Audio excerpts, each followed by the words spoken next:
On Monday the 10th of October 1831, Nottingham Castle was burned to the ground as part of what has become known as the Nottingham Reform Riots. They lasted from Sunday the 9th of October, when crowds broke windows and attacked the town's mayor, to Tuesday the 11th, when soldiers fought the crowds and people were even shot before the rioters dispersed. Hidden Histories is a project using mobile media to try and enhance the experience of a guided history walk. Well, the disorder was triggered by the fact that news reached Nottingham from the mail coach from London that London was in revolt over the fact that the Reform Act had not been passed through the House of Lords. This meant that nobody other than the very rich and powerful in England were going to be able to have the vote. And one of the people who had stopped the vote, the Act being passed, was the Duke of Newcastle, whose castle this was. These events have been used by a community history group, People's History, to construct a historical guided walk led by members of the group. The walk takes in 7 stops in the city centre where significant events took place, finishing at the court steps where some of the rioters were hung. People's History have used the work of professional historians such as those at the University of Nottingham in order to discover what happened in the riot, but they've also done their own original research at the Nottinghamshire Archives. What they've done with this information is to construct an unfolding narrative which takes place on the walk, and they also use extracts from real historical sources such as newspapers and also the diaries of the Duke himself. We're here in the Poultry Arcade in the city centre. It's some of what remains of Nottingham's notorious 19th century back-to-back housing.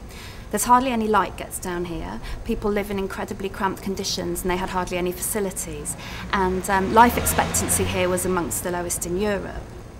People's History put on the walk partly to show participants what kind of conditions people such as the rioters were living in. People's History think that it's the conditions people were living in that partly contributed towards the riot, and also ongoing tensions with forces of law and order in the city. In actual fact, the rioters themselves were not amongst the people that would have got the vote if the Reform Act had been passed, but it was just the last straw to them, really. So what we're trying to do is to compare a person-led walk with a technology-led walk.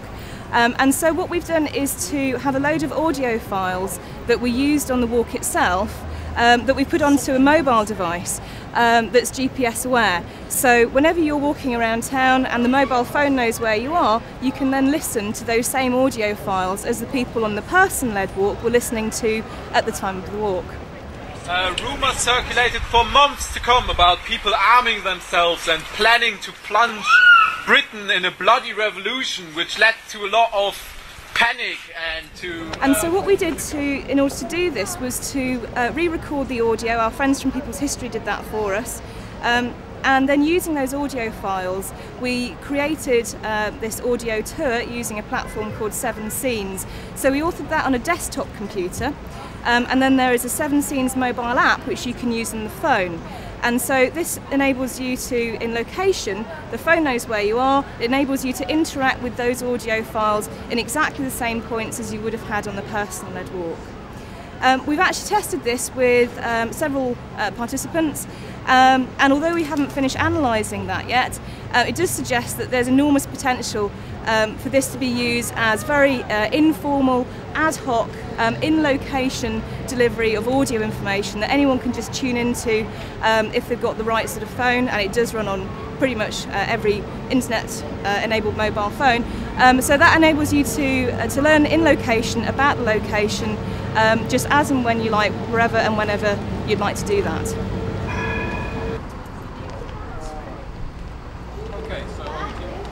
So a key part of our research was to gather data so that we could compare the experiences of the technology-led walk versus the conventional person-led walk.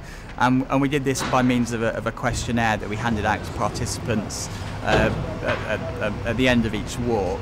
And we were interested in questions relating to historical learning and historical literacy and historical empathy.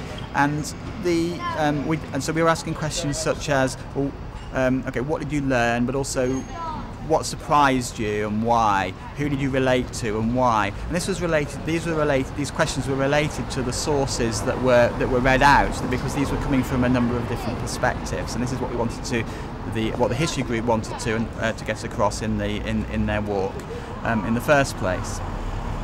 So in conclusion, we're currently analysing this data, and what we're hoping to do is to draw out the key variables between the two different types of walk, because it's not that clear at the moment what does technology really add to the experience.